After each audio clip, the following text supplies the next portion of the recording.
What does it mean to you to be stuck in the Matrix? It was.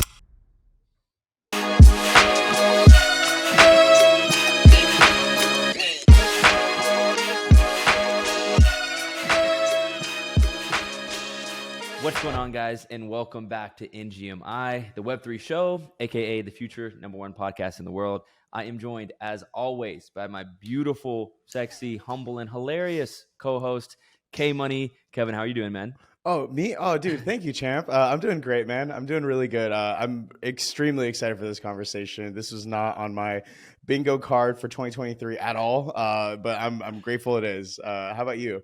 Yeah, because we pulled it off. I actually spilled a little bit of water on myself because I was so excited. We pulled it off. We have on the show with us today, billion-dollar business founder, serial entrepreneur, Web3 pending. I would say Web3 legend, but we're all kind of new, right, Tom? Like, you're a legend in my eyes, but you know what I mean? It takes some time, right? It's been very kind. It's going to take a minute. We got a lot to prove. It's been like 2 years. Web3 legend in the making, just like this is the #1 podcast in the world in the making. We have with us today none other than Tom Bilyeu. Tom, how are you, my friend? And thanks for coming on the show. I'm good, man. Thanks for having me. Yeah, of course. It's a pleasure.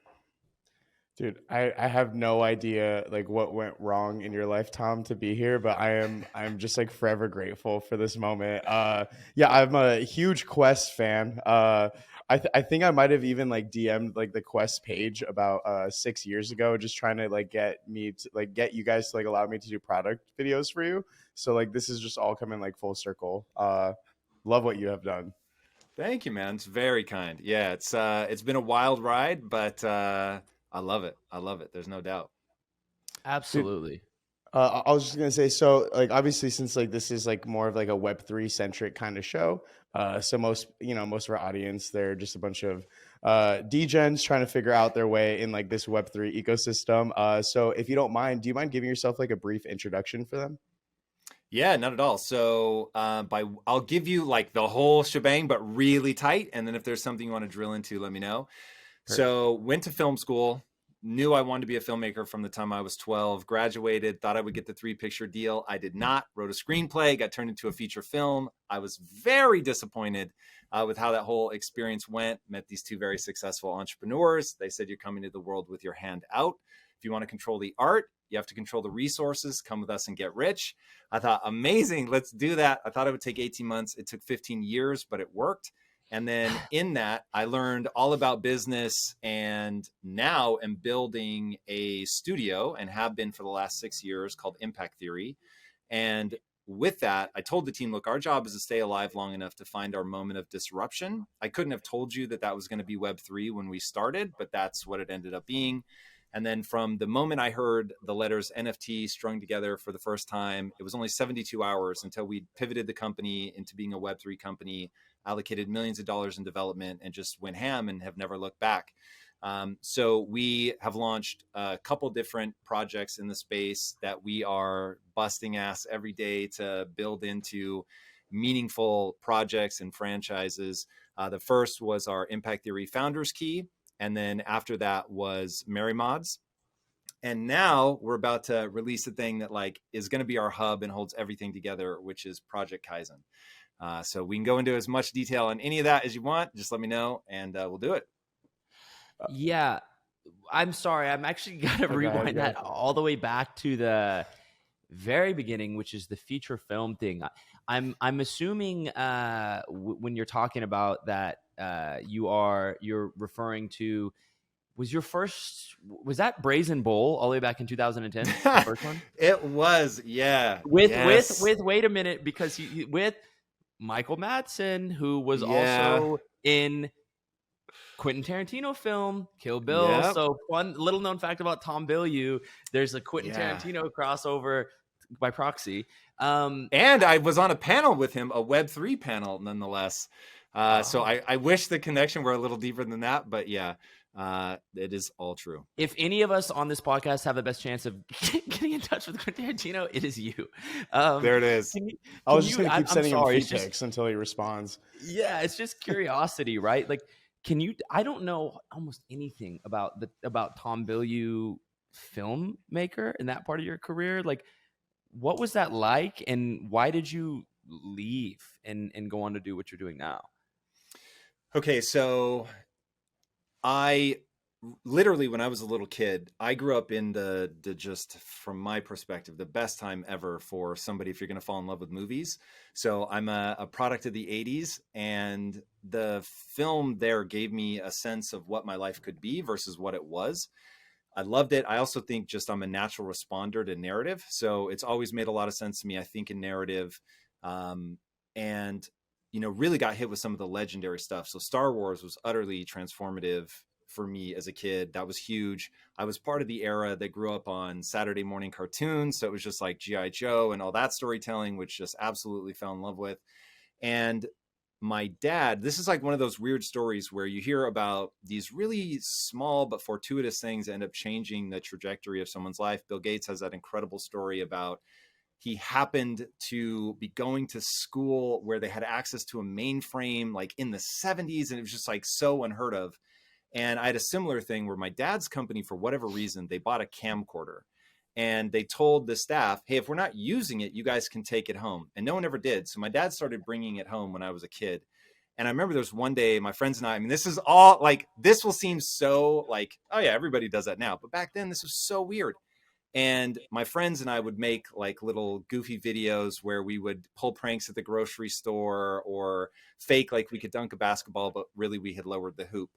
And I was the one that knew where to put the camera to make something funny.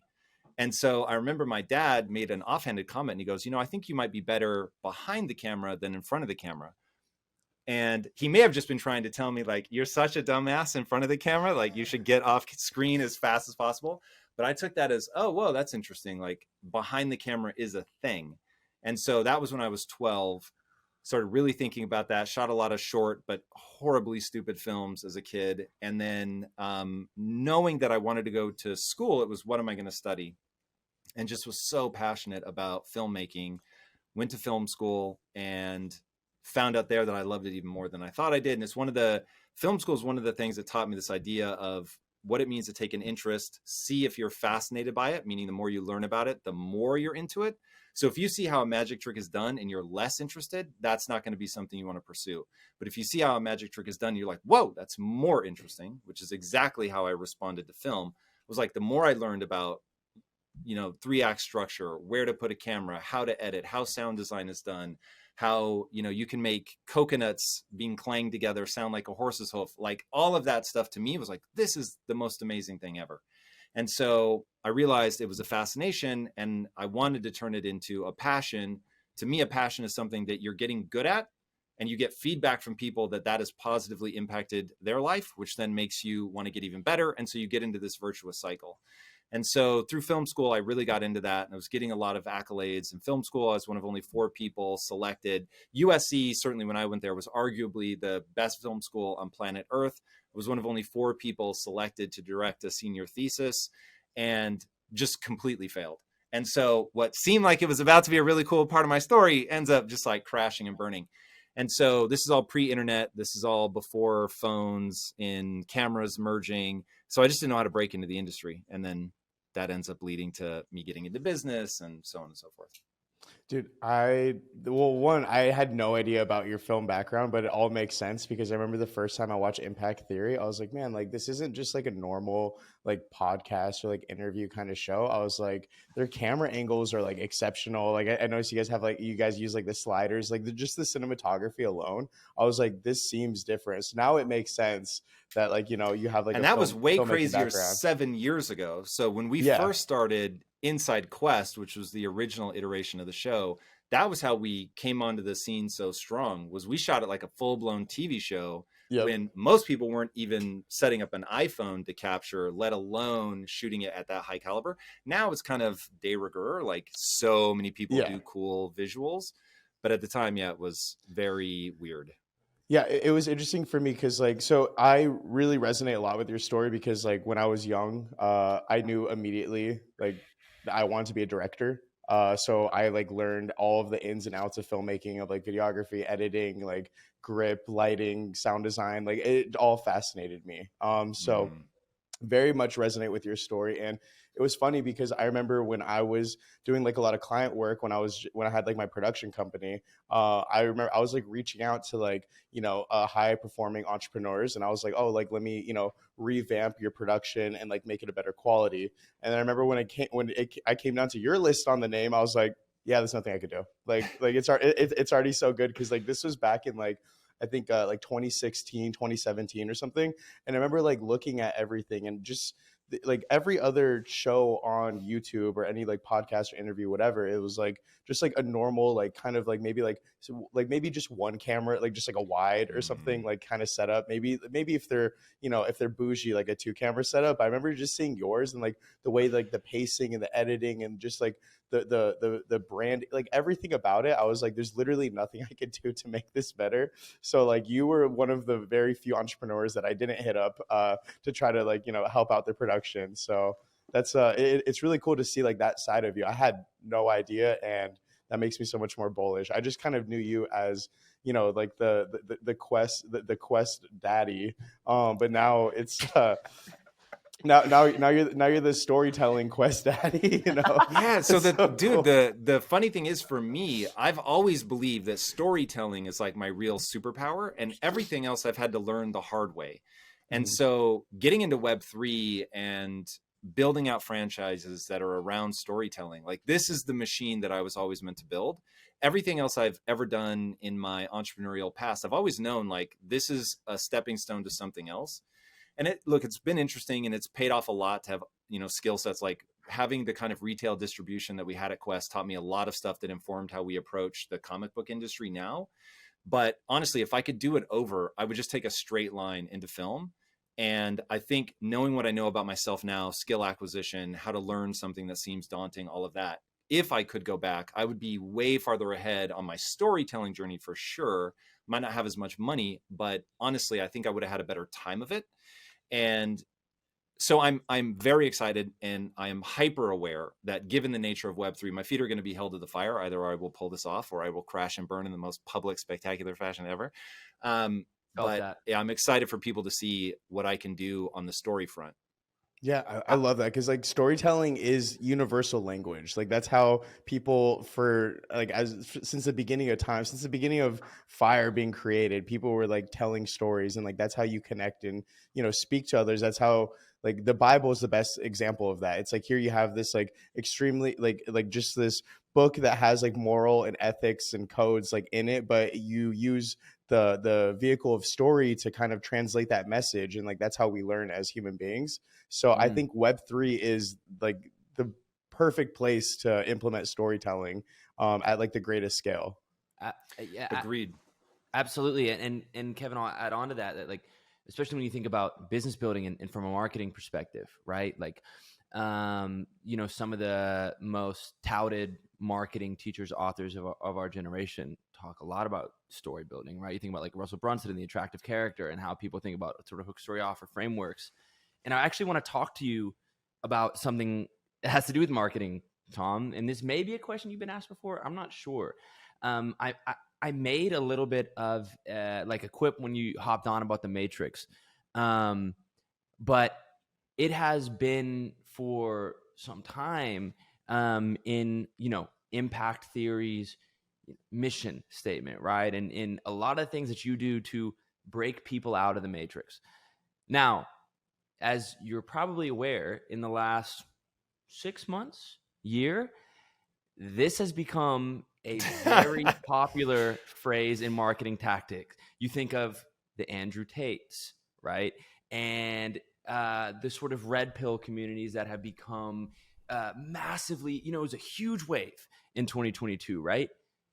So I have to ask, do you feel like you helped pioneer this wave of marketing and style of sort of verbiage when it comes to creating online communities?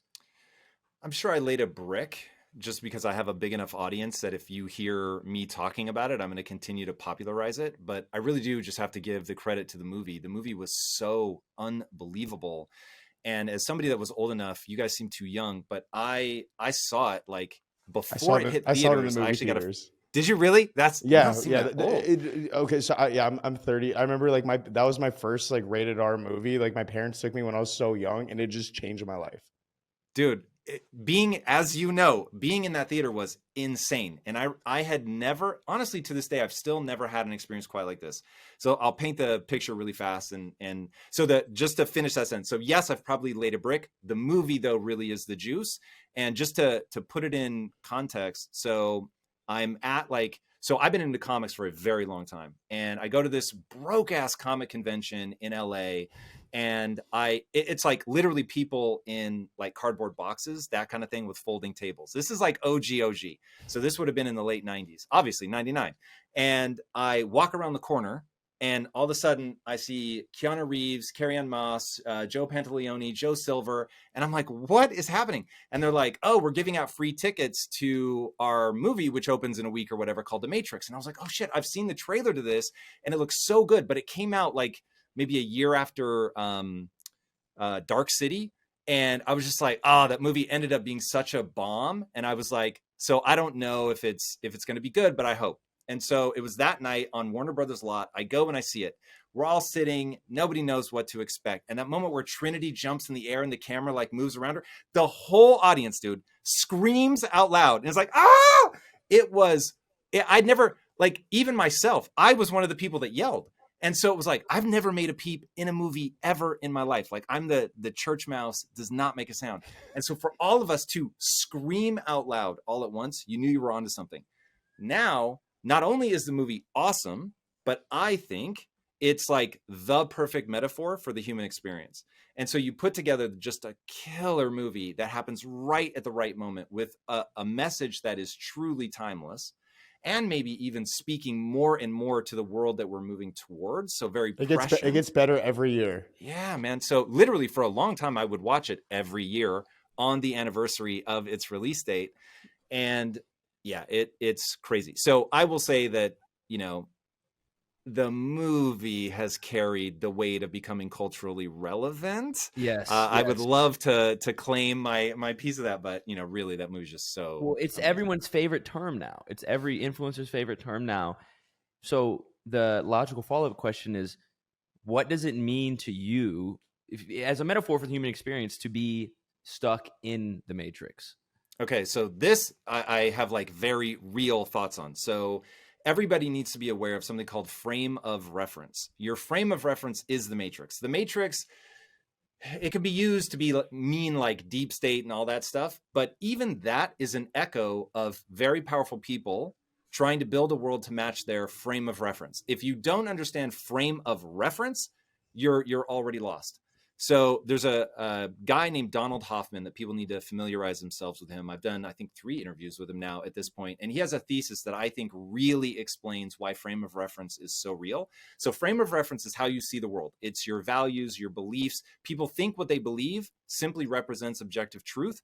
But in reality, it's not objective at all because of what I'm about to say from Donald Hoffman. Okay. So Donald Hoffman's thing is that there is no way that what we see and experience is mapped one-to-one with objective reality. How do we know that? So I'll give you one example. What we call the visible light spectrum is 0.00035% of the entire electromagnetic spectrum. So you see this really narrow slice of the world, and you think you're seeing everything that's there. Okay, so his whole thing is, why would we have this Mr. Potato Head device that so narrows the world? It's called an Umwelt. So it's all the things you can experience, right? So we know that we see very little of the electromagnetic spectrum. What about all the other things, right? So our ability to knowingly interact with this stuff is hyper limited. His thesis is that for you to survive, you don't need to map to reality.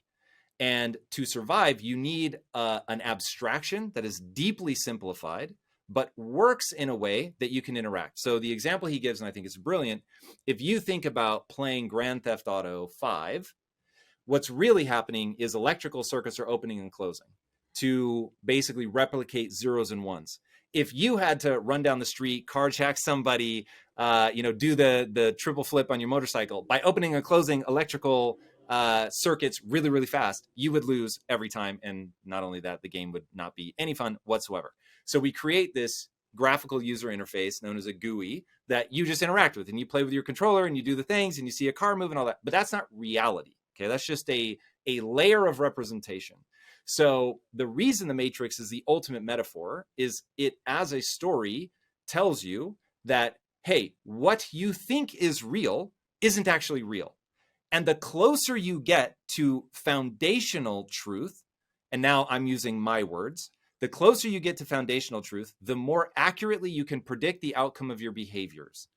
That's what I want people to get obsessed with. So your whole life, you've been deciding what to believe. You've been deciding what to value, but you've mistaken all of that for objective truth. Once you realize that if you change what you believe and you change what you value, it will change your entire life, because it will change what you see. It will change how you behave. And ultimately, your behaviors are all that matters. And so as you get out of the matrix, meaning you become aware that you are immersed inside of this frame of reference, and that frame of reference controls your interpretation of everything. When that person didn't smile at me, does that mean that I'm an asshole? Does it mean that they're having a bad day? That's all frame of reference. Should I take this business risk? That's all frame of reference. So to now use another analogy to sit alongside the movie of The Matrix, I call it's the funhouse mirror, the distorted mirror that we all see the world through. And so everybody you interact with, your significant other, your friends, people on the internet, they are all looking at the world through a distorted mirror. And it distorts things differently depending on how they have shaped that glass over time.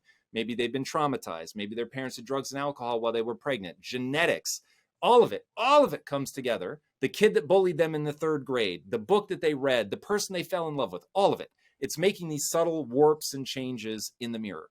But they don't realize that they're not looking at the real world. They're looking at this completely warped, distorted version of that. And then they base their behaviors on that. So rather than think that people are evil tyrants, some are, but really what they're doing is they think, hey, the world should be this way based on the warp mirror that I look at it through. And I'm going to lovingly manipulate people to get them to move towards this more perfect world order. And people start putting names to that: deep state, the matrix, whatever. But it's really just an outcome of the natural human proclivity to view a world through a distorted mirror without realizing you're doing it.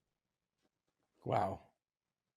That's that's got to be one of the greatest all-time clips on this Bro, show. I'm telling you that my whole life is about getting people to understand frame of reference. All the stories we tell, all of it, we call it empowerment. To empower somebody is to make them aware of the fact they're in a matrix of their own creation, that they're viewing a distorted version of the world. And what I think the movie gets right is there are some rules that you can bend. There are some rules that you can break. So you're looking at this distorted version. You're not seeing reality. You think you are, and you're acting in accordance with what you think is real. But once you realize, no, that's a distortion. Get closer to the truth, and closer through self-experimentation. You again get more able to predict the outcome of your behaviors, which is the ultimate way to be happy, wealth, relationships, all of it. So, and this is, I really like this topic. And that was a great clip. How does somebody who, as we leverage this terminology, has broken out of the matrix view the world? What does that mean? It only means that I am viewing everything through a distorted lens. So if something goes wrong, I need to address my lens. I need to address this thing that is making me see something in an inappropriate way. And I'll define inappropriate, which most people will not. I'll define right. I'll define wrong, good, bad, all of it. Very simple.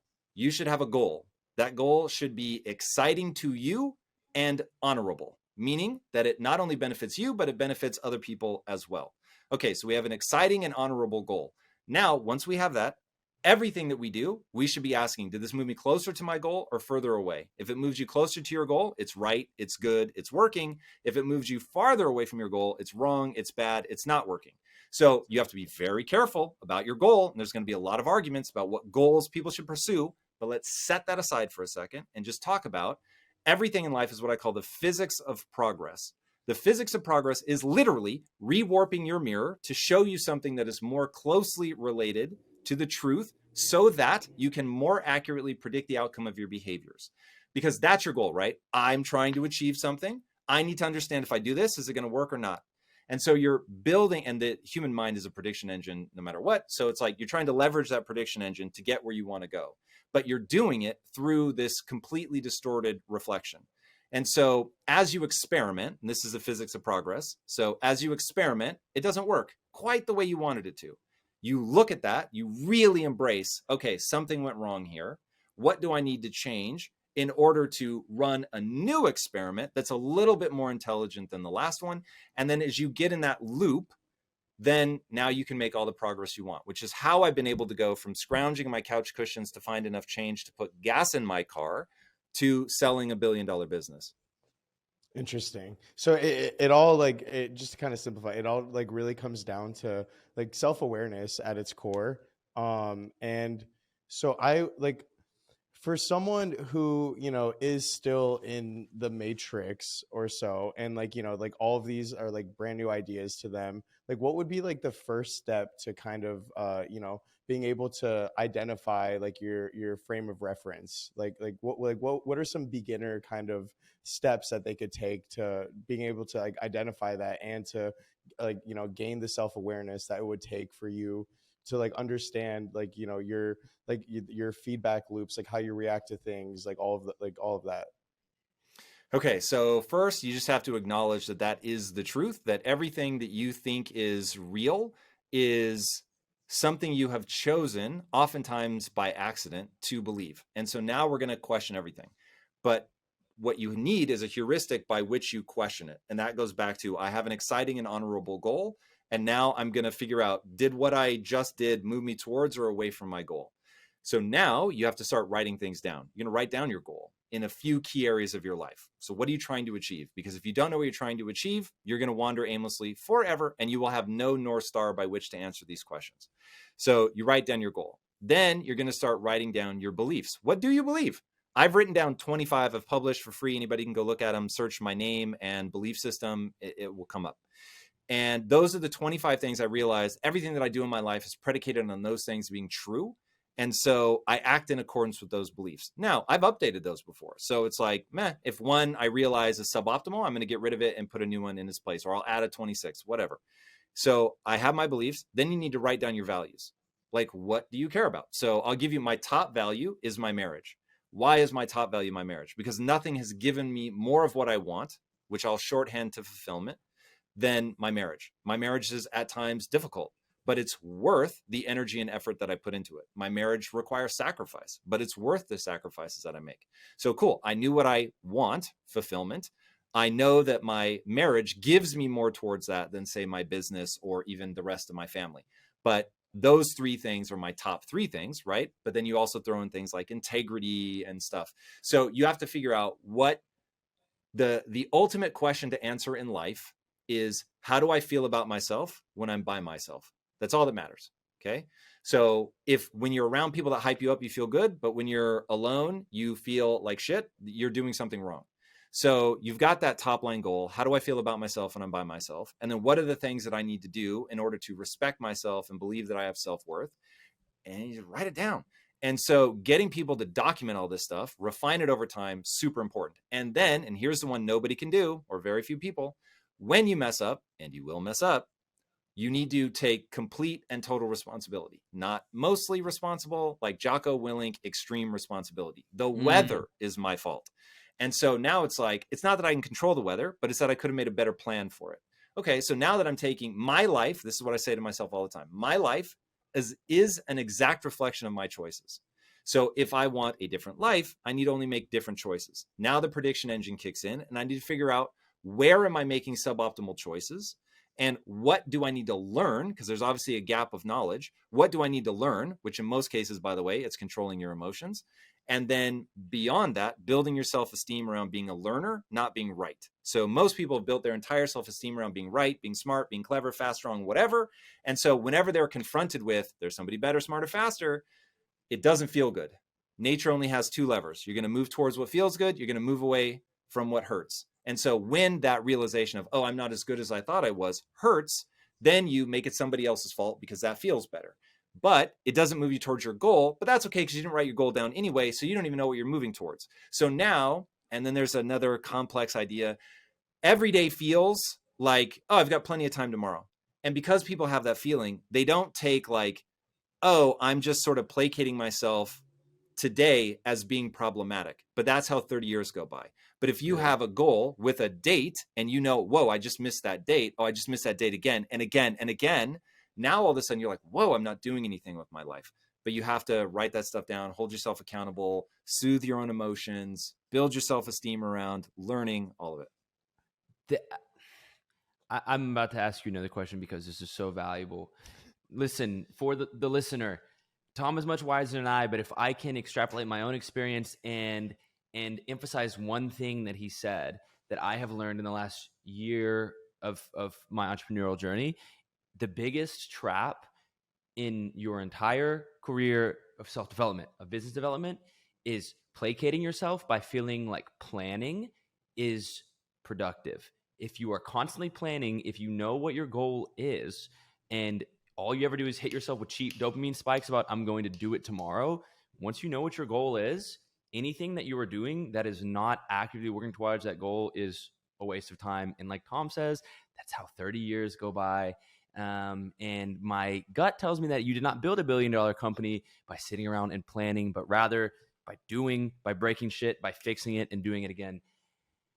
Look, this is super, super information dense, but I have another question for you. I want to take it a layer deeper. I like it. When you mention, so you say, right, so let's define it.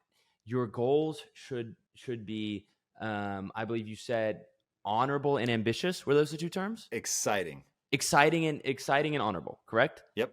So do you consider that absolute truth, or do you consider that your personal frame of reference? And how did you land it's on always that? frame of reference, right? So I know I'm not down at the level of electrical circuits opening and closing. So this is clearly a layer of abstraction. So everything I say now is simply, with everything that I've experimented with and tried, this is the most functional frame of reference to be able to predict the outcome of my behaviors.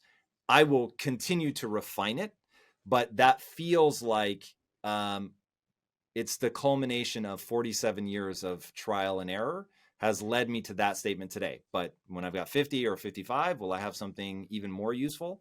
I hope so. I love that. I love that. First of all, 47? 47. What's the secret? What is the secret? Okay, so I love that. Can we do you mind talking a little bit about like just the creation of Quest? Because I just like, not to give you too many flowers, but I mean, like, healthy protein bars, like, they didn't taste good until Quest, realistically. So I feel like you guys kind of set a new standard of quality and like taste and just like healthy ingredients, or like healthier than like everything else that was available. So how did you just see a gap in the market, or like how did that kind of come to fruition? Yeah, so we did see a gap in the market, but the messy reality of how it came into existence was, I met these guys. They say you need to if you want to control the art, you have to control the resources. So they were starting a technology company. They hired me as a copywriter. They were like, don't think of yourself as a copywriter. You can be a partner in this company, but you have to be the right person. You have to earn it. So I took them seriously, busted ass for a very long time. They made me a partner. I was worth about $2 million on paper at that point. And I was so profoundly unhappy because I was just chasing money that my wife was like, hey, this is now damaging our marriage. You have to make a change. And so in a wash in shame, I went in and quit. I gave them their equity back. And I was just like, look, I can't keep doing this. I'm so unhappy. I want to go back to filmmaking. And what I realized at that point, there's a difference between being rich on paper and being rich in reality. So let's all learn that lesson. And then the other part was that success can't be guaranteed, but the struggle is. So you are going to struggle. So you better struggle well. We had been asking ourselves up to that point in that tech company, what would I do if I knew I couldn't fail? And what I finally realized was failure was the most obvious outcome. And so that's a really dumb question to ask. And a smarter question would be, what would I do and love every day, even if I were failing? And so I was like, okay, word, it's not building this software company. So I'm out. And then my partners were like, whoa, whoa, whoa, we actually feel the same way. Don't leave. What would need to be true for us to continue working together? And so we end up mapping out, like, it would have to be based on passion. It would have to be something, even if we lose, we would love doing. And so for me, passion is all about, I really want to help somebody that I know and love, that I care about. It's people that, I've met. And then obviously people like them, because we were very business savvy. We were not fools. We understood that if you're making a product that people literally eat and come back for more, that's going to be a very good business model. So it wasn't just like, oh, let's go do something lovely. It was like, hey, if you're smart on business and you're doing something lovely, even if you fail, you're going to feel good every day. So for me, it was about saving my mom and my sister, but my two business partners were doing it for two totally different reasons. They are extraordinary human beings that each brought their piece to the table. We always saw the company as broken up into three pieces: product, process, and people. And so one of my partners was doing product. He could take all the credit for how it tastes. The other one was process. He gets all the credit for the fact that we could actually make them, because nobody had made a bar like that before for a very specific reason, which we can go into if you want. But he solved that problem. And then I was people. So sales, marketing, culture. And so I understood that what we wanted to make was something that would help people transform. And so positioning it like that, doing what we ended up calling mirror marketing. Also, I just understood social media before it was called social media. And so we, because of my film background, built a whole media company inside of a protein bar company, which everybody thought was crazy. And what I understood was story, and what we would now obviously call content marketing. It wasn't called that back then. So I just got that about 2 years before many other companies. And so you put those three things together and we were a rocket ship. That's so awesome. For any businesses that are out there, like, hire a filmmaker to do your marketing, please. There it is. Because that's Do you know Craig Clemens? That he's name one sounds of familiar. He's he's big into Web3, and then B, he is really a just obscenely talented copywriter. And he's built this huge company off of basically copywriting. And when I went to him, I was like, yo, how do I get a good copywriter? He's like, oh, hire a screenwriter and teach him copywriting, because they understand story and emotion and all that. And I was like, that is so interesting. Yeah. So yeah, you might be more onto something than you realize. Interesting. Yeah, I mean, go ahead, champ. Go ahead. No, you go ahead. You go ahead. Okay, I was gonna say something so not even at it. I was just gonna say I've never been to a gym that doesn't sell Quest bars like that. That was the entire comment I was gonna make, dude. That's true. Yeah, I think you make some really interesting points, Tom, about like what I really love about listening to you talk about this journey is I think how much you're sort of open about like how applying core life principles to business can help sort of expedite your path to success. And I really, truly sort of believe that life is entirely about, I don't necessarily think, and people have differing opinions on this, that it is the epitome of the human experience, at least for me, to chase happiness as much as it is to chase improvement and progress. So hearing you talk about helping people transform at the core of that sort of business idea is not surprising at all to me. And you've also worked on, since Quest, obviously a number of other things. We've already talked about impact theory on today's episode, which, by the way, when that NFT collection launched, was very early on in my personal NFT journey. That was in probably, Kevin, you probably remember this time too. Like, I was, just like a random NFT trader in a couple Discords. And I remember jumping into impact theory and being like, oh man, this guy is a super successful entrepreneur. I'm going to jump into this AMA, and listening to like the AMA where you guys kind of laid out the roadmap and explained the whole thing. And it's like one of my core NFT memories of like me learning about pass NFTs, right? Like my NFT is a pass.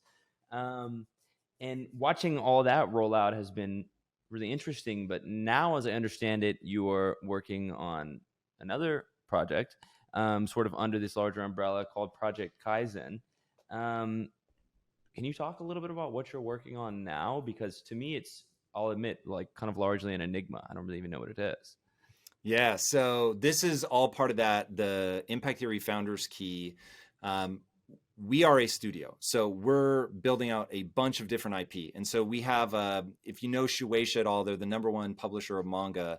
If you think about what would a hybrid between Disney and Shueisha look like, that's basically what we're trying to build. And so we're not a solo IP. So if you think about what Gary's doing, Gary's amazing. I could not love that guy anymore.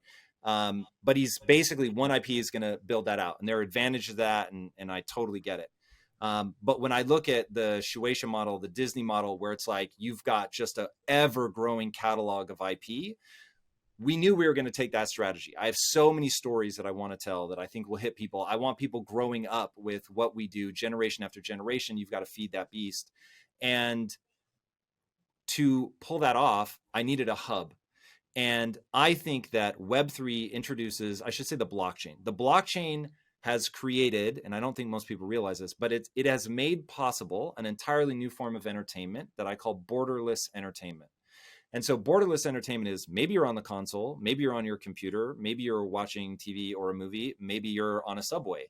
And because you have your phone, which has your NFTs, I can create an experience for you that transcends. So you could, like the Artifact did a really cool sweater with that QR code in the back, and you take a picture of it and wings appear on the person or whatever. Now imagine that you do something more like the Harry Potter sorting house experience. Now that gives you an NFT. So literally when Kaizen launches in the very near future, we're not announcing the date outside of the Discord yet, but so when that launches in the very near future, what we're trying to do is make sure that people get embedded in the story. So there are, to the Project Kaizen world, which has a story behind it, there are 5, you can think of them like houses or factions. We call them mesh types. So it's basically your form of magic in our world. So you get your mesh type. That mesh type becomes a marker associated with your account. So now I could give you an experience that's based on that. Now, not all of this exists today.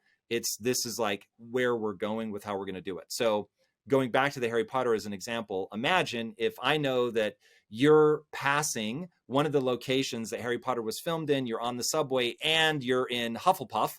It's like I can create an AR experience there based on that, or based on a QR code that you take a snap of or something. And so if that actually becomes a meaningful part of the story that then feeds back into the core experience, which for us is a game world, then it's like, wow, it really becomes incredibly dynamic. Or leveraging what Pokemon Go is doing so that you're finding assets out in the real world, but that they matter inside of the game world. And so the easy way to explain this is the reason that the blockchain was necessary, and this is Michael Saylor introduced these words to me. I think it's really brilliant.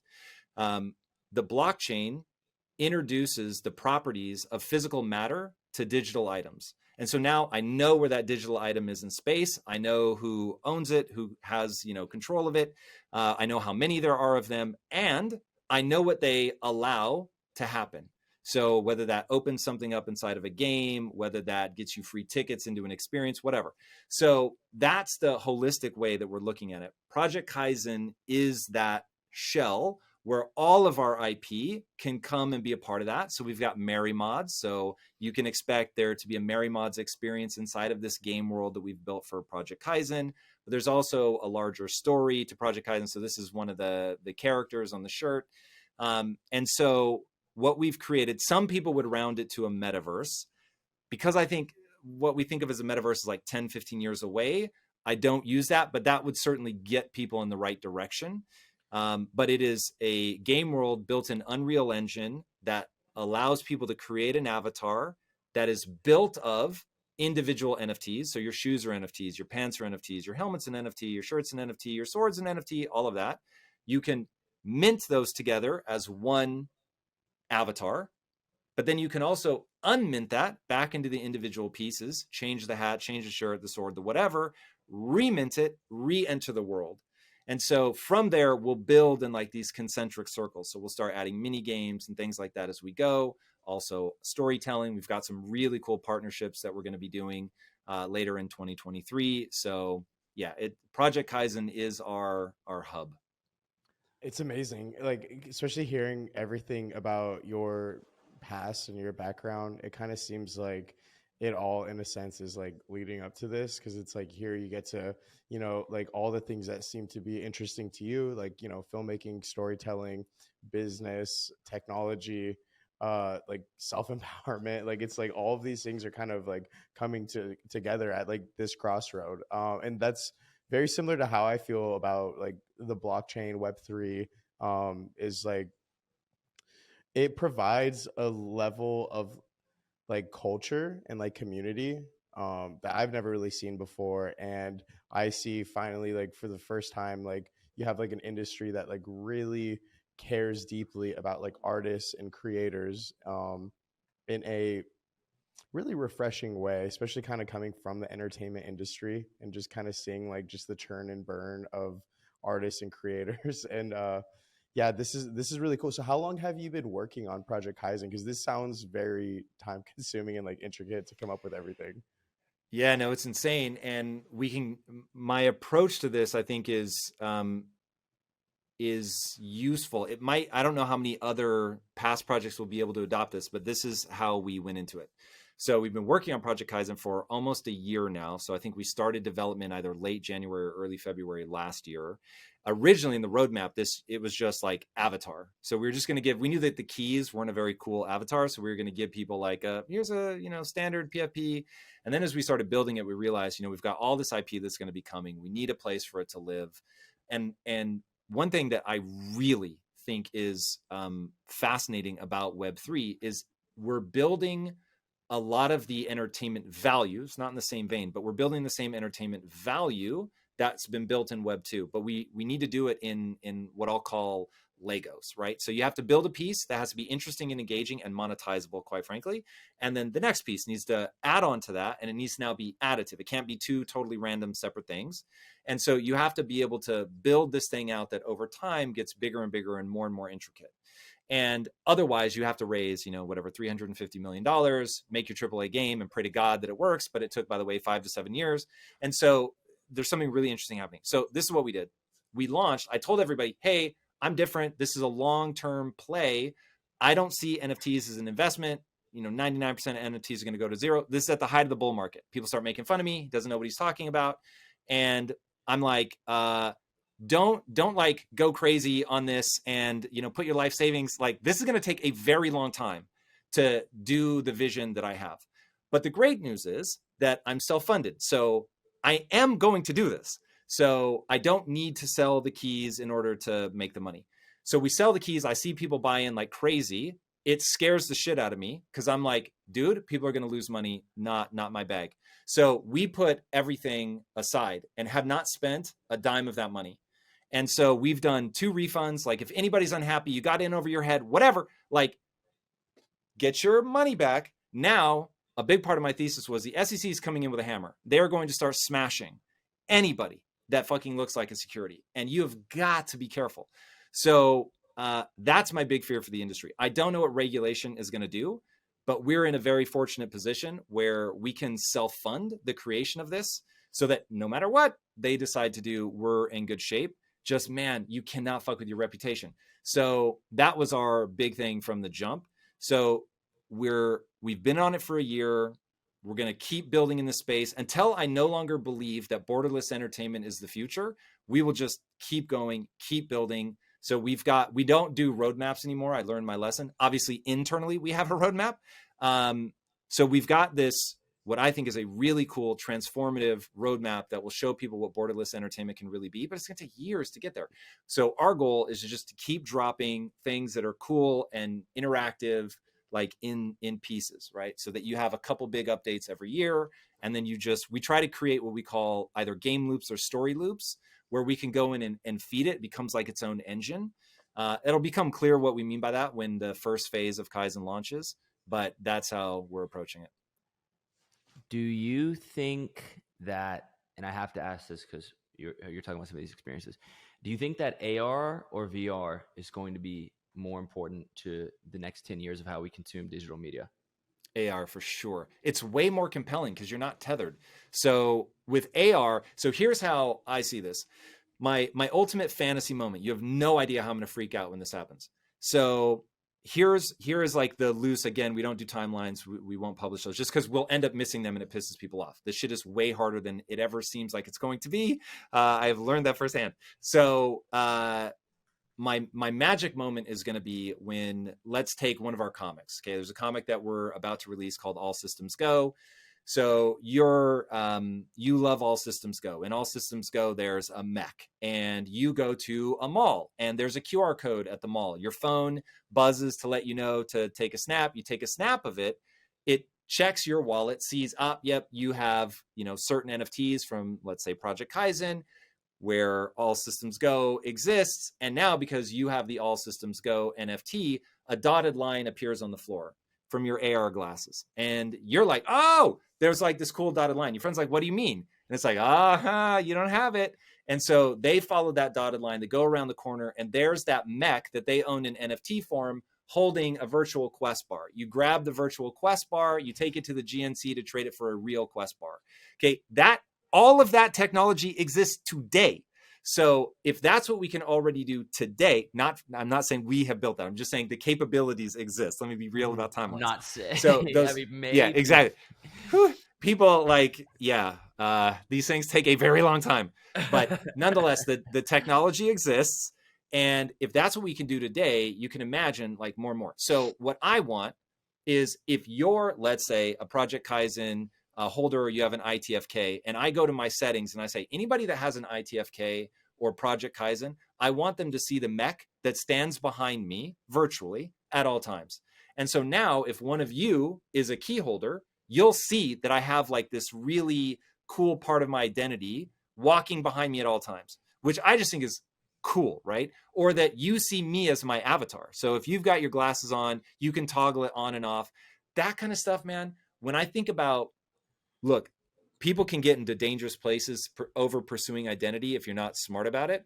But identity is so important to people. Being able to signal to yourself and to other people like what you represent, what matters, is part of why Web3 avatars and all that stuff has caught on so much. But being able to do that at the level of AR, I think, will be incredible. And then all of that stuff, if you're, as a developer, if you're being smart, all of the assets that you're using for AR should feed into your VR experiences as well. So yeah, I think AR will it long-term be better? I don't know. I haven't thought deeply enough about that, but for the next 10 years, I think AR is going to be way more powerful. I think it's just better for humanity than just like being tethered to VR indoors, like constantly. So bullish on that. But yeah, it's extremely refreshing to hear a project founder talk about, like focusing on just like the long game of things and not having these like roadmaps that, you put out publicly, because I can't tell you how many, NFT games I invested way too much money in last year that apparently are supposed to come out with a AAA game any month now at this point. So with all their overpromising, so it is very refreshing to see. And I get it. When we first laid out our roadmap, I was supremely confident that we would be able to hit it all. I knew we had the finances to pull it off. I just was not worried at all. And then you realize that you're having to invent a lot of the infrastructure. And so we had to invent a way for people to make, it's basically like Voltron of NFTs. We had to make that. It wasn't like we could just, there's something off the shelf that allows you to combine your NFTs. And there might be now, but there wasn't a year ago when we started this. And so first you have to invent all of that. And it's just like, oh my God. So there's so many things that you can't know. And this is why we offered that refund. I was like, hey, the second one, the first one was like, you overbought. I'm telling you right now, you overbought. So, hey, everybody. The funny thing is, so few people have taken us up on the refund. Anyway, so the second one was like, yo, this is going to take a lot longer than we thought. So anybody that is like, hey, this doesn't feel good, whatever, we got you. Here it is. Like, yeah. So that has felt awesome. Still, the number of people, though, that just continue to hold is incredible. I'm honored, as long as they are understanding that, look, there's so many unknowns, because I can't even just follow in somebody's footsteps. And look, we do wherever we can, but that not so much of this stuff, once you bake in NFTs and what we call NFTs as signaling molecules. So the NFT does something. It makes your system act in a different way. And so it's like, oh my God, That, and for anybody in the game industry, they are going to feel my pain instantly. So what we've created, phase one is an avatar creation tool, 3D avatar creation tool. We've created over 900 unique assets, but they all collide. And so you either just simplify them to death, or you do what we did, which is, oh, if you're putting those two things on, we slightly alter the variation of that so that they don't collide. That shit takes forever. It's crazy, but it's awesome. And yeah, I'm very excited. I love the fact though that like you are like, you know, you're leading by example. You're taking extreme ownership of the fact that like you're letting people know like, yo, like this is going to take a lot of time. I'm being transparent. Like, please don't overinvest. Here's like a refund if you need. It's like, because like the thing that I've noticed so much is like I've seen so many people come into the space, so many project founders where like, you know, they'll promise the world to like to everyone, and then, you know, they'll make a lot of money from mint, and then they don't deliver on things, and then their reputation's done. It's like this is just year one, like year one of like NFT. Like you're gonna destroy your reputation in this like new technology, in this new industry that is gonna take over the world, and it's gonna be our norm in like 5 to 10 years, and you're gonna just let it all go in year one. And so it's just like I can't express like how refreshing it is, just because you just don't see that. You don't see that, and like I commend you for doing that. Yeah, man. So look, I have so much empathy for everybody that got caught out. Look, there are bad actors, no doubt. There's so much fraud in this industry. Set those people aside because they're just opportunistic. But the thing that I kept saying in the early days of this is, guys, if you just raised $2 million, you now have a business. And if this is a business and you don't know how to run it, like you're an amazing artist, but do you know how to run a business? And so I was really afraid of very well-meaning people getting caught out, just not knowing how to run a team. And that's the one that, that's rough. That's rough. And, oh man. And you're doing it in essentially like a gladiator arena full of angry onlookers with in unmeetable expectations by the most savvy business owners, because there's a difference between being a tactful entrepreneur and understanding how to run a business, and understanding how to meet the primary criteria of 99% of NFT buyers, which is floor go up. Those are two totally separate items. And you certainly saw a number of well-intentioned individuals thrust into a situation where they actually lack the competency, to do either of those things. And it's a shame, but it's also a new frontier, right? And kind of part of how this happens. So I will also commend you for how you handled it, right? I think the refund thing is interesting. I think that there needs to be an increase in accountability on both sides, right? And yeah, look, and I think all of us, you know my thing, extreme ownership. Exactly. So it's nobody's fault but mine. So just, you have to find a path forward. You have to find a way to be able to play the long game. And yeah, so just own it. I just feel bad for people that, yeah, it's just so new to everybody. And if you already don't know how to run a business and you're well-intentioned and you're an incredible artist and it's your first chance to really do something amazing, it's rough, man. It's rough. Yeah. And I agree exactly what you said about the extreme accountability thing. And I think that's sort of the perfect NFT landscape is one wherein founders and buyers are exercising that. So the founder exercises that to the utmost degree, and the buyer has an understanding anytime that they purchase anything, is where I think you get really incredible incentive aligned communities and magical stuff happens. And I can't wait to see what you guys pull off this year. We've spent about an hour together, Tom. I don't want to hold you too long, but you've been incredible on today's episode. I'll sort of wrap up here with a final question that is, and this is brought on purpose. What advice do you have for anybody watching this show with an interest in improving themselves in the Web3 space, right? And I know that's broad, right? It doesn't have to be an entrepreneur. It can be a trader. It can be a participant, a content creator. At the highest level, what would you say to anybody participating in our space who wants to get better in the next 12 months? Yeah, run the physics of progress. So you're going to be wrong a lot, but you're going to feel right. And so you need to be very thoughtful about staring at the data and seeing, I just tried something. One, when you're going to do anything, whether it's make a buy, whether it's build something, you need to write down what you're attempting to do, what your expectations are, and then did you get what you expected to get? If you didn't get what you expected to get, you did something wrong, or I guess better. If it's even better than you thought, great. But your prediction engine still broke. Why did it break? What can you learn? How do you improve for the next time?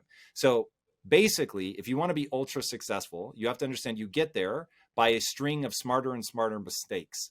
But you're just going to make one mistake after another after another. But as long as it's a higher class mistake every time, you can sort of fail your way up, because mistakes are the most information rich data stream on planet Earth. So if you aren't willing to make a mistake, you won't learn. And if you refuse to accept that you made a mistake, you won't learn. So you have to try, treat it like an experiment, stare nakedly at your inadequacies, figure out why it didn't work, improve, and try again. And then just do that loop over and over and over. But most people will emotionally break long before they get there, or lie to themselves, or both. And they just won't be able to make that progress. But if they do, they will. Dude, I'm gonna be a better human, damn it. Yeah, I love that. It's hilarious too, because like that's like literally the framework of like stand-up comedy. It's like you like try a joke and like you go and test it out, and you know if it works and if it doesn't. And if it doesn't, you like, it's not the audience's fault they didn't laugh. It's your fault because like you didn't present it right. You know, too many words, so you just gotta like clean it up and refine it. Man, this is gonna be the best year ever. Like we literally just like we're starting it off with fucking Tom Bilyeu. Like this is crazy. Thank you for doing this, Tom. Seriously, I will remember this conversation forever, and I will probably watch The Matrix tonight. And just remember that same feeling I had when I saw it in movie theaters when I was like 7 or 8 years old. And see how I could escape the Matrix. Not in an Andrew Tate way though, but dude, I really appreciate it, Tom. Thank you for taking the time to come here. Yeah. Thanks for having me man, on, guys. It was a lot of fun. Yeah, you're a master of many things and also a learner, which I respect more than anything else. We appreciate your time. And guys, this has been ngmi. Peace.